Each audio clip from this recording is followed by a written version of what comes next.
Hello, good morning, India.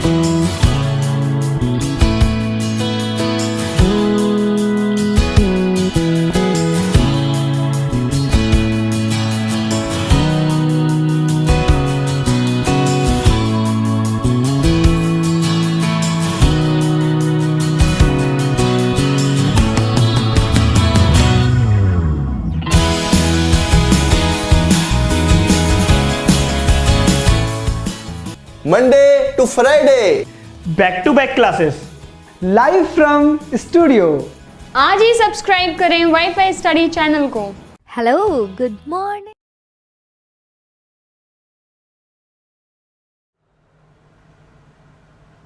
Hello friends, welcome to WiFi study changing the way of learning. मैं साहिल खंडेलवाल आपके सामने present कर रहा हूं आपकी बार रेलवे पार, और स्वागत करता हूं आप सबका इंडिया के number 1 study channel wifi study पर, पार्ट ऑफ एन अकेडमी। जैसा कि आपको पता है, हमारा जो आज का चैप्टर है वो एवरेज है, जिसमें हम प्रैक्टिस क्वेश्चंस आज करने वाले हैं, जो कि हमारे रह रहे हैं, जो मैंने होमवर्क में भी आपको दिए थे शुक्रवार को, है ना। तो स्टार्ट करते हैं आज की चीज़ों को और इनको करते हैं, कंप्लीट करते हैं चैप्टर। फिर कल से हम स्टार्ट करेंगे परसेंटेज। तो गाइज़, मज़े से हमें बहुत सारी चीज़ें पढ़नी है और परसेंटेज स्टार्ट करने वाले हैं कल से, तो दिल लगा कर पढ़िएगा। तो चलते हैं ये क्वेश्चन की तरफ, और ये क्वेश्चन आपके सामने है। चलो इसको करके बताओ कि कैसे करोगे और क्या आंसर आपका आया।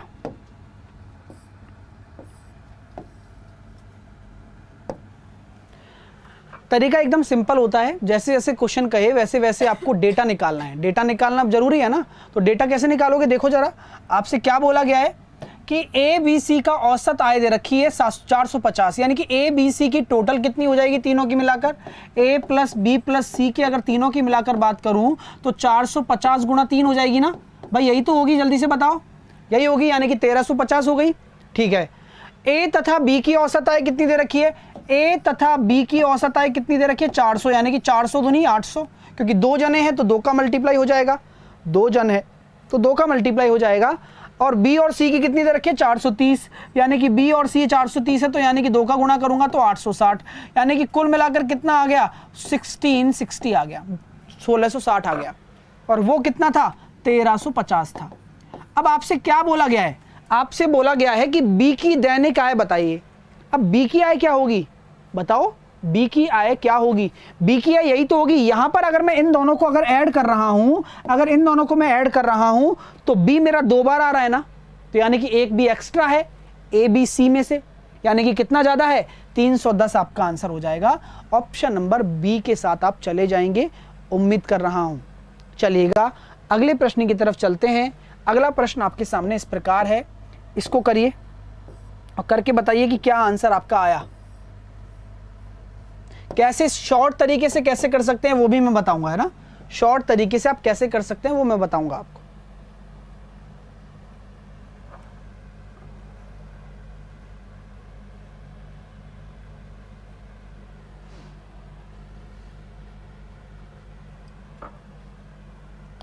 क्वेश्चन क्या कह रहा है, इसको पहले पढ़ेंगे हम लोग, फिर उसके बाद करने की कोशिश करेंगे।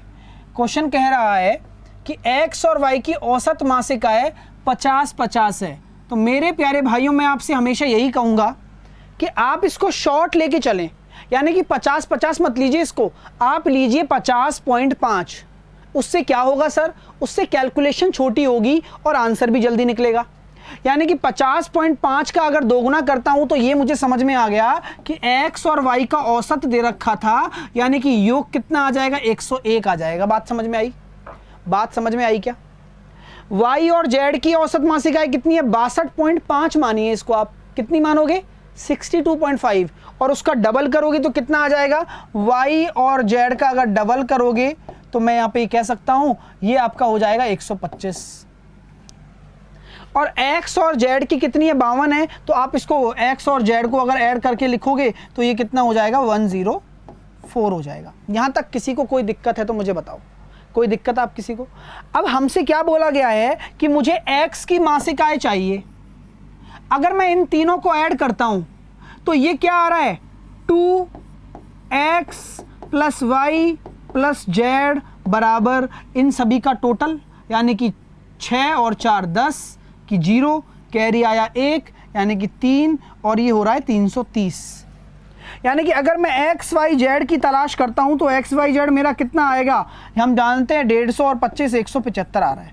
यानी कि एक्स वाई जेड आपका 175 निकल कर आ गया। यहां तक कोई दिक्कत है आपको? यहां तक कोई दिक्कत है क्या? बताओ, नहीं है ना। अब हमसे क्या पूछा गया है? एक्स पूछा गया है। एक्स पूछा गया है तो आप क्या घटाओगे? आप वाई और जेड का मान घटा दो। अगर x पूछा गया है तो y और z की वैल्यू घटा दीजिए, आपका आंसर आ जाएगा। यानी कि यहां पर मेरे सामने ओके 165 आएगा, सॉरी 165 आएगा ना, 175 नहीं आएगा, 165 आएगा।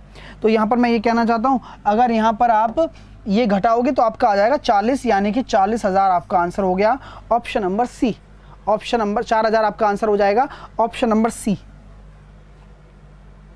क्लियर है? 165 आएगा, ठीक है ना। चलिए, अगर मैं आपसे पूछता हूं मुझे y की बतानी है, y की मासिक आय बताओ कितनी होगी y की। तो अगर आपके सामने x y z दे रखा है ना, तो आप क्या करोगे? आपको y निकालना है तो x और z को घटा दोगे। आप x और z को घटाओगे तो कितना आ रहा है? ये आ रहा है अपना 61। तो यहां पर आप कह सकते हो 6100 y की हो गई। तो आप सभी निकाल सकते हो, z की भी निकाल सकते हो। अगर z की निकालनी पड़ी तो क्या करोगे? x और y को माइनस करोगे इसमें से, यानी कि वो भी निकल के आ जाएगी आपकी। चीजें क्लियर हैं क्या? चलिए आगे चलते हैं। नेक्स्ट क्वेश्चन, नेक्स्ट क्वेश्चन आपके सामने है, करके बताइए इसका आंसर क्या दोगे आप। इसका आंसर क्या है?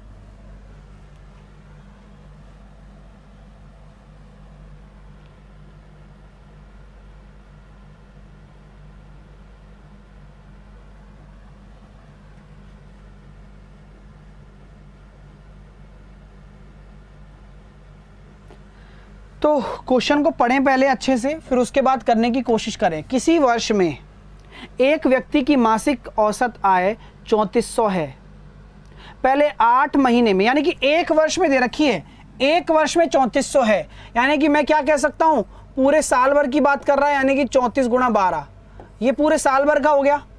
अब बोल रखा है कि पहले 8 महीने का, पहले 8 महीने का मतलब 8 गुणा 31.6, और अंतिम 5 महीने का, अंतिम 5 महीने का यानी कि 5 गुणा 41.2। अब आपको क्या करना है? कुछ नहीं करना, आपको ये जोड़ना है। यानी कि इन दोनों को ऐड करोगे तो यहाँ कितने महीने का आ रहा है? यहाँ पर 13 महीने का आ रहा है, और 13 महीने में आपको 12 महीने का घटाना है, तो वही आपका आंसर निकल के आ जाएगा। 13 महीने के में आपको 12 महीने का घटाना है, वही आपका आंसर निकल के आ जाएगा, जो कि आएगा 5080। मेरी बात को समझने की कोशिश करो, आपको स्टेप में बता रहा हूं, बस 3 कैलकुलेशन आपको करनी है, वो भी आसान आसान सी। अगर आप नहीं कर सकते, अब आप चाहो कि मैं करूं तो डेफिनेटली मैं कर भी दूंगा, लेकिन आपको करनी चाहिए। मैंने देखो यहाँ पे गुणा किया तो 8 छिंग 48, बचे कितने? 4, 8 एकम 8 और 4 12 का 2, 8 या 24 और 1 25, यानी कि आया 252.8। 5 से अगर मैं इसका मल्टीप्लाई करूंगा तो 5 दूनी 10, कैरी आया 1, 5 एकम 5 और 1 6 और 5 चौके 20, यानी कि कुल मिलाकर अगर मैं ऐड कर रहा हूं तो ये कितना आ रहा है? 8 8 5 4, यानी कि 458.8 आ रहा है। इसका मैंने इससे मल्टीप्लाई किया तो कितना आया? 12 चौके 48 का कैरी मतलब 8 आया, और कैरी आया 4, 12 तिया 36 और 4 40। तो कहने का मतलब जो चीज़ें निकल के आ रही हैं, आप यहाँ देख पा रहे होंगे, वो क्या निकल के आ रही हैं, इसमें से इसका डिफरेंस, और वो कितना आ रहा है? 508, यानी कि यही आपका आंसर है। तो कैलकुलेशन कोई कठिन बात नहीं है, आपको गुणा करना है, इन दोनों को जोड़ना है, और ये जोड़ के जो आता है 12 महीने वाले में से घटाओगे तो 8वें महीने की कैलकुलेशन आ जाएगी आपके लिए। अगले प्रश्न की तरफ चलना चाहता हूं। अगला प्रश्न ये था,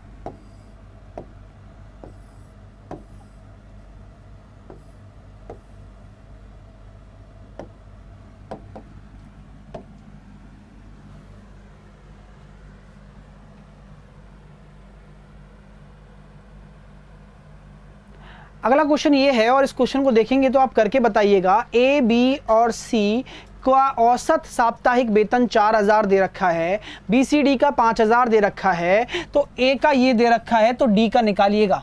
तो क्या मैं ये कह सकता हूं ए बी सी तीनों का मिलाकर कितना हो जाएगा? औसत दे रखा है ना 4000, तो मैं ये कह सकता हूं तीनों का मिलाकर हो जाएगा 12000। बी सी डी का तीनों का मिलाकर कितना हो जाएगा? बी सी डी, ये हो रहा है आपका 15000। अब कहने का मतलब यही तो है कि अगर आप इसमें से ये घटाते हो, इसमें से अगर आप ये घटाते हो तो B से C तो कट गया, तो D माइनस C आपका कितना आ गया, 3000 आ गया। भाई इस वाली में से ये घटाते हो तो यही तो आएगा। अब A का बोल रखा है 2750, सॉरी ये A है ना, D माइनस A का बोल रखा है आपसे 2750, तो आप D का नहीं निकाल सकते क्या? बिल्कुल निकाल सकते हैं, यानी कि 5750 आपका उत्तर हो जाएगा। यही आपका सही आंसर है, option number A, option number A. चीज़ें क्लियर हो रही हैं, समझ में आ रहा है? एक एक स्टेप को फॉलो करिए और आंसर दीजिए। चलिए आगे चलते हैं अगले प्रश्न की तरफ, और अगला प्रश्न आपके सामने इस प्रकार है, चलिएगा। और अगर किसी को एडवांस मैथ पढ़ना है तो मेरा अनअकैडमी पर कोर्स चल रहा है, वहाँ पर आप पढ़ सकते हो। अगर आपको अनअकैडमी का एडवांस मैथ वाला कोर्स ज्वाइन करना है तो आप इस नंबर पर संपर्क कर सकते हो, 844 844 7780 पर, ठीक है? तो वो सब बता देंगे आपको, क्योंकि आपको ज़रूरी चीज़ें जानना है कि आप रेफरल कोड के रूप में वाईफाई स्टडी को लगा लेना, जिससे कि आपको 10% का डिस्काउंट मिल जाएगा, ठीक है? बहुत सारे बच्चों की क्वेरी रहती है कि सर हमें पता नहीं है, तो मैं उनको बता रहा हूँ कि कैसे पता लगेगा। इस नंबर पर आप संपर्क कर सकते हो, ठीक है? चलिए इस क्वेश्चन को करते हैं। क्वेश्चन बड़ा ही अच्छा है और उम्मीद करूँगा कि सभी का आंसर आएगा। क्वेश्चन क्या कह रहा है?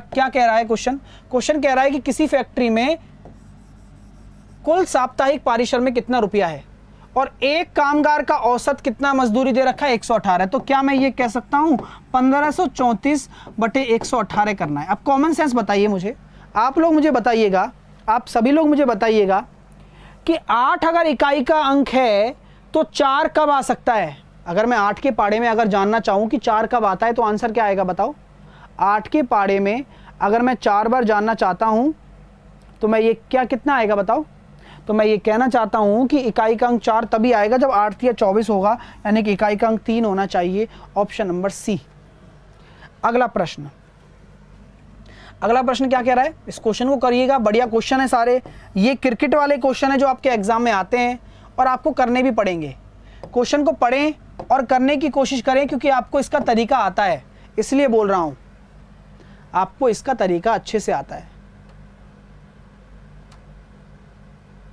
तो मैं ये कहना चाहता हूं कि एक क्रिकेट खिलाड़ी 10 पारियों में रनों का औसत 32 था, यानी कि 10 पारी में उसने हर पारी में 32 रन बनाए, यानी कि टोटल उसने 320 रन बनाए। लॉजिकल बात करो, ठीक है, कोई बात नहीं। खिलाड़ी अगली पारी में कितने रन बनाना चाहिए ताकि उसके औसत रनों में 4 की वृद्धि हो जाए? तो मैं ये कह सकता हूं कि 32 मेरा पहले का औसत है, एक पारी ऐड हो रही है यानी कि प्लस आएगा, और 10 से 11 हो रही है यानी कि एक अगर जोड़ दिया तो एक नीचे लगाते हैं, और अंतर कितना आ रहा है? औसत आपका 4 बढ़ रहा है तो प्लस में आएगा, 4 बढ़ रहा है तो प्लस में आ गया सेकंडों में, कुछ भी नहीं करना पड़ा आपको, और आंसर आपका आ गया 76 आपका सही आंसर आ जाएगा, 76, ऑप्शन नंबर ए 76 आपका सही आंसर आ जाएगा। चीजें क्लियर हैं क्या? समझ में आ रही है बात? चलिए नेक्स्ट क्वेश्चन की तरफ चलते हैं। देखो कितनी आसान हो गया ना क्वेश्चन। अगला क्वेश्चन आपके सामने ये रहा, इसका उत्तर दीजिए। चलिए इसका आंसर दें। एक क्रिकेट खिलाड़ी को उसके द्वारा खेली गई 40 पारियों की बल्लेबाजी का औसत 50 रन है। उसका सर्वाधिक स्कोर उसके निम्नतम स्कोर से 172 रन अधिक है। यदि इन दोनों पारियों को हटा दें तो 38 पारियों का उसका बल्लेबाजी औसत 48 रन रह जाता है। तो खिलाड़ी का सर्वाधिक स्कोर क्या है?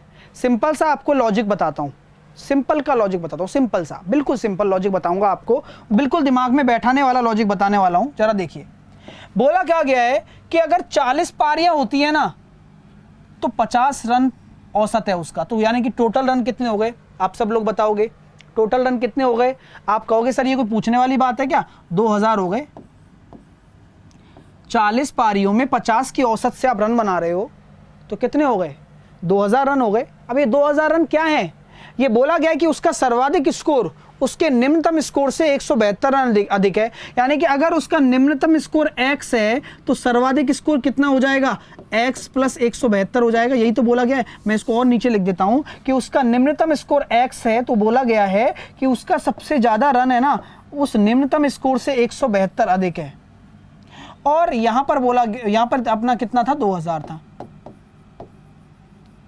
अब क्या दे रखा है, और ये तो सबसे कम वाली पारी, ये सबसे ज्यादा वाली पारी, सबसे कम वाली पारी, सबसे ज्यादा वाली पारी, यानी कि 2 पारियों के रन तो मैंने यहां लिख दिए।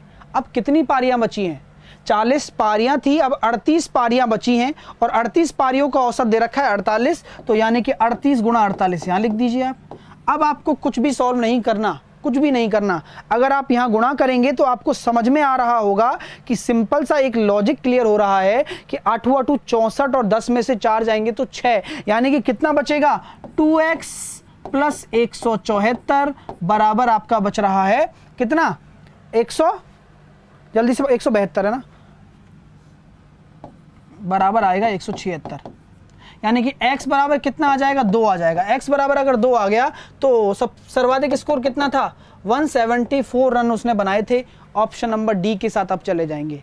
सर्वाधिक स्कोर कितना था, 174 रन उसने बनाए हैं। मैंने इसमें से 2000 में से ये घटाया और आंसर आया 176। ठीक है, ठीक है ना, तो आंसर आ चुका है अपना, कोई दिक्कत वाली बात नहीं है। अगला प्रश्न,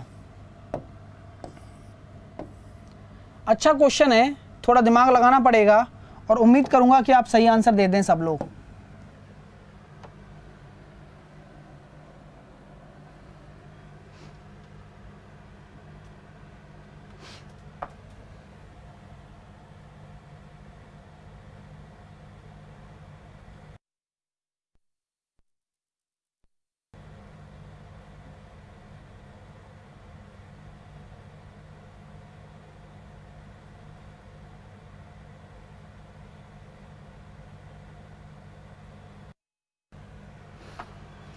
चलिए तो इस क्वेश्चन को करते हैं।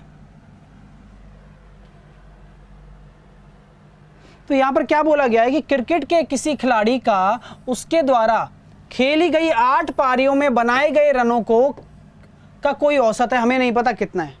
8 पारियों में रन बनाए गए, मैंने मान लिया x का औसत है तो 8x टोटल रन हो गए।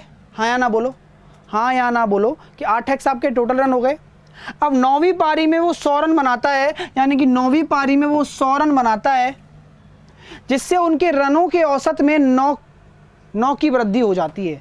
यानी कि कहने का मतलब क्या है कि पहले अगर उसका x था ना औसत, तो वो अब कितना हो जाएगा, 9 पारियों में, यानी कि 9 पारियों में अब उसका x प्लस 9 हो जाएगा एवरेज। भाई पारियों की बात कर रहा हूं, 9 का भाग दे दिया मैंने, और ये सबसे शॉर्ट मेथड है, बेसिक भी है और सबसे शॉर्ट भी है। आप ज्यादा चीजों में मत फंसो, इस तरीके से करोगे तो कोई भी क्वेश्चन कठिन नहीं लगेगा आपको। और मैंने कुछ भी नहीं किया भाई, 8 पारियों का मैंने मान लिया x है तो टोटल रन 8x। 9वीं पारी में उसने 100 रन बनाए तो यहां रन ही तो जोड़े जाएंगे, और टोटल पारियां कितनी है, 9। तो औसत आपका क्या होना चाहिए, पहले औसत में 9 की वृद्धि हो जाती है, पहले x था तो अब x प्लस 9 हो जाएगा। यानी कि अब आपका आंसर आ गया 8x प्लस 100 बराबर 9x प्लस 81। और यहां हम ये देख सकते हैं x बराबर आपका कितना आ रहा है, यहां से कितना आ रहा है, 19 निकल के आ रहा है। लेकिन हमसे पूछा गया कि नया औसत बताओ सर जी, तो नए औसत में 9 और ऐड करना है, क्योंकि x प्लस 9 है ना, यानी कि 28 आपका आंसर हो जाएगा option number C. Option number C आपका सही आंसर होगा। ठीक है, चीजें क्लियर हैं। हाँ, आगे चलते हैं अपने अगले प्रश्न की तरफ। अगला प्रश्न ये रहा,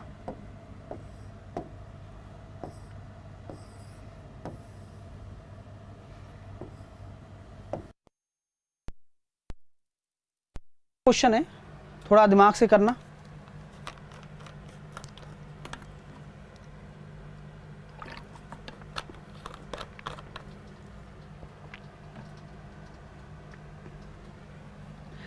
बोला गया है कि एक क्रिकेट खिलाड़ी ने गेंद फेंकने का औसत इतना रन है। इसका मतलब क्या है पता है क्या आपको, इसका मतलब क्या है पता है, 24.85 रन।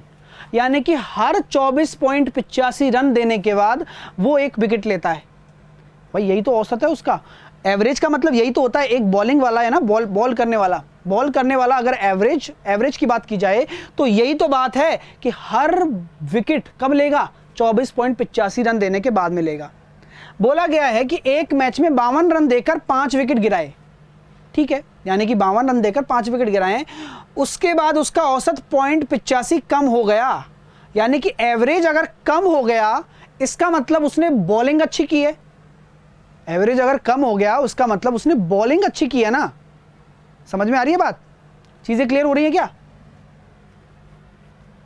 अरे समझ में आ रही है क्या?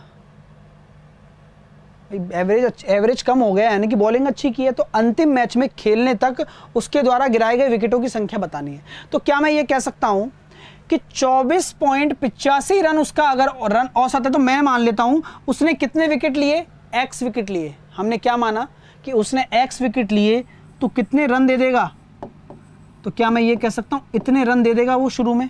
अगर एक्स विकेट लेता है और एक विकेट पर इतने औसत रन है, औसत रन देता है, तो एक्स विकेट पर इतने रन दे देगा, वो दे देगा ना, है ना। ये कह सकता हूं कि आने वाला क्या है, अगली पारी में उसने 52 रन देकर 5 विकेट लिए, यानी कि x + 5।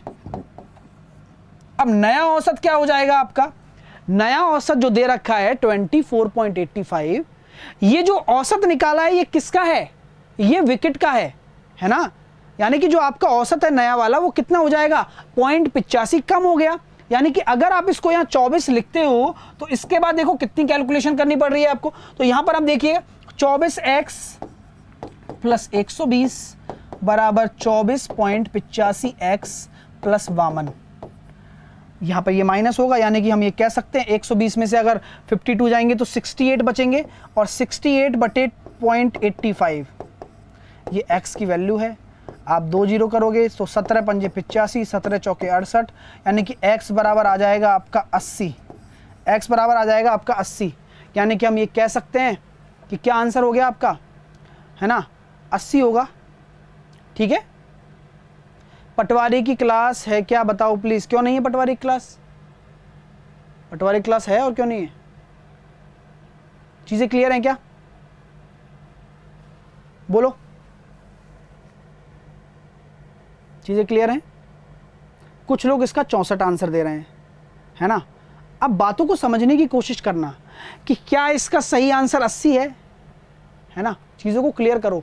बॉलिंग वाला क्वेश्चन है, बॉलिंग वाला क्वेश्चन है और उसके द्वारा गिराए गए विकेटों की संख्या पूछी है, लेकिन जो औसत दे रखा है वो कितना है, इतने रन, गेंद फेंकने पर इतने रन देता है। यानी कि जो आपकी औसत है वो तो इंक्रीज हो जाएगी ना। बात समझ में आ रही है भाई? औसत जो 0.85 कम हो गई है वो 24 रह गया। अब 24 रह गया तो आपको x ही तो निकालना है। समझ में आ रहा है बात? चीजों को एक एक स्टेप से फॉलो करो। अगर दिक्कत आ रही है कोई बात नहीं, हम दोबारा बता देंगे। अभी अगले क्वेश्चन पर चलते हैं, इसको दोबारा बता देंगे अगर कोई दिक्कत आई तो, ठीक है। एक बार और देख लेना इसको करके, इस अगले क्वेश्चन को करते हैं फटाफट से। अगर इस क्वेश्चन में कोई दिक्कत है तो दोबारा बता देंगे, आप टेंशन ना लो। इस क्वेश्चन को करो।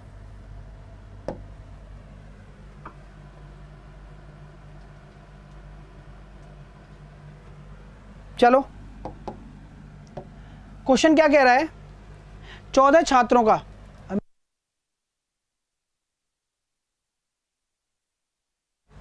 14 छात्रों के प्राप्तांक 71 था, लेकिन बाद में पता चला कि एक छात्र 56 की बजाय 42 और दूसरे के 32 की बजाय 74 चढ़ा दिए गए। अतः सही औसत बताइए। कैसे करोगे बताओ, बताओ कैसे करोगे? आसान है, बहुत आसान क्वेश्चन है। तरीका आपको पता है कि 71 इसका सही औसत है। अब आपसे मैं कह रहा हूं कि एक छात्र के 56 की बजाय 42, यानी कि कितने का अंतर आ रहा है, 56 की बजाय 42 चढ़ा दिए। यानी कि मैं यहां से कह सकता हूं कि यहां पर मेरा 14 का डिफरेंस आ रहा है, यानी कि ज्यादा होना चाहिए भाई। 56 की बजाय 42 चढ़ाए हैं ना, यानी कि एक आपका भाई 14 में बटेगा, यानी कि क्या मैं ये कह सकता हूं ये तो +1 होना चाहिए, +1 होना चाहिए ना। होना चाहिए नहीं होना चाहिए, ईमानदारी वाली बात करते हैं अपन। होना चाहिए नहीं होना चाहिए, बिल्कुल ठीक है। अब 32 की जगह 74 चढ़ा दिया जाए, यानी कि 32 चढ़ाना चाहिए, 32 की जगह 74 चढ़ा दिया। गलती की है ना उन्होंने, 32 होना चाहिए था लेकिन 74 चढ़ा दिया, तो कितना डिफरेंस आ गया? तो 74 और 32 का अगर आप डिफरेंस निकालोगे तो 42 आ रहा है, यानी कि 42 आपको माइनस करना पड़ेगा और 42 को 14 में बांटना पड़ेगा ना 14 छात्रों में, यानी कि -3, यानी कि कुल मिलाकर कितना आ जाएगा? 69 आपका आंसर आ जाएगा और कुछ नहीं। बहुत आसान क्वेश्चन है, एक बार आराम से सोचिएगा और फिर आंसर दीजिएगा, चीज़ें क्लियर हो जाएंगी अपने आप। ठीक है, चलिए नेक्स्ट क्वेश्चन करिए।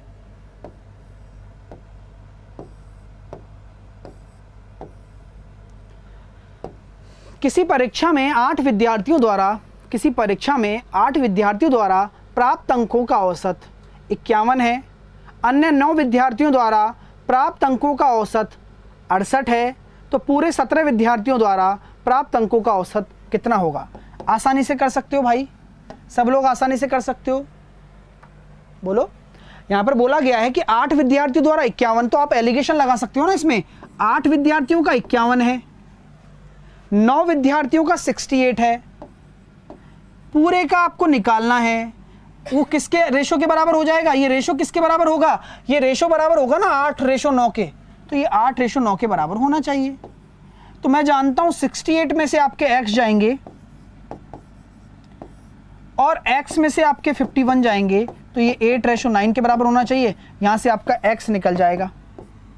आप वैल्यू भी पुट कर सकते हैं, अगर आप 60 निकालते हैं, यहाँ पे 60 रखते हैं तो आंसर आ गया 60, खत्म काम, 60 आ गया ना आंसर, कुछ है ही नहीं क्वेश्चन में। बात समझ में आ रही है क्या? x बराबर अगर 60 रखते हो तो 8 ऊपर आ गया, यहाँ रखते हो तो 9 नीचे आ गया, बात खत्म, 60 आंसर आ गया। आप एलिगेशन से भी सॉल्व कर सकते हो। इसके अलावा आप क्या कर सकते हो? इसके अलावा आपके पास दूसरा मेथड सीधा सीधा यही है। कौन सा मेथड है सर? सीधा सीधा मेथड ये है कि 51 गुणा 8 कर दीजिए प्लस 9 गुणा 68 कर दीजिए बटे 17 कर दीजिए। ये भी आसान है भाई, टोटल कर दीजिए ना, और टोटल करोगे तो कैसे निकल के आ रहा है देखो जरा। 17 से जब ये काटोगे ना, ये भी कटेगा 3 बार और ये भी कटेगा 4 बार, तो आंसर आ गया देखो 8 × 24 और 36। ये आसान है, उल्टा एलिगेशन से आसान पड़ेगा, ये इस मेथड से कर लो, ठीक है ना। चलो नेक्स्ट क्वेश्चन था ये रहा।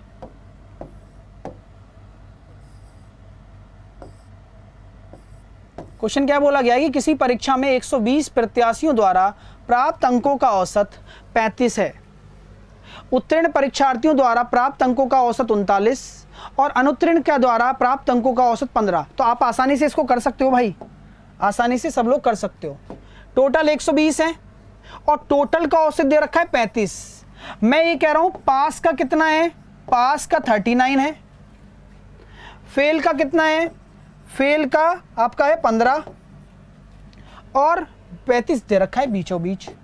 एलिगेशन लगाओगे तो यहां से आ रहा है 4, यहां से आ रहा है 20, रेशो आ रहा है 5:1, ठीक है, 5:1 आ रहा है ना। अब आपसे पूछा गया है पास होने वाले, अगर 6 रेशो आपका 120 के बराबर है तो 1:20 के बराबर होगा, 1:20 के बराबर होगा। आपसे पूछा गया है पास होने वाले, यानी कि 5 रेशो, यानी कि आपका आंसर आ जाएगा 100 आपका आंसर होगा, गलती ना करना, ठीक है, क्लियर हो गया। तो ये थे आपके आज के क्वेश्चंस। उम्मीद करता हूं सेशन पसंद आया होगा, अच्छा लगा होगा, दिल से लाइक करिएगा। कल से हम पढ़ने वाले हैं परसेंटेज, कल से हम क्या पढ़ने वाले हैं?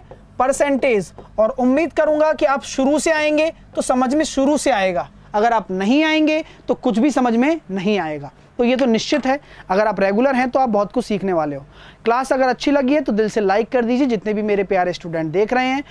चैनल को सब्सक्राइब कर लीजिए। मिलते हैं पटवारी की क्लास में 1:30 बजे, तब तक के लिए bye bye, take care, hope you like it, love you all.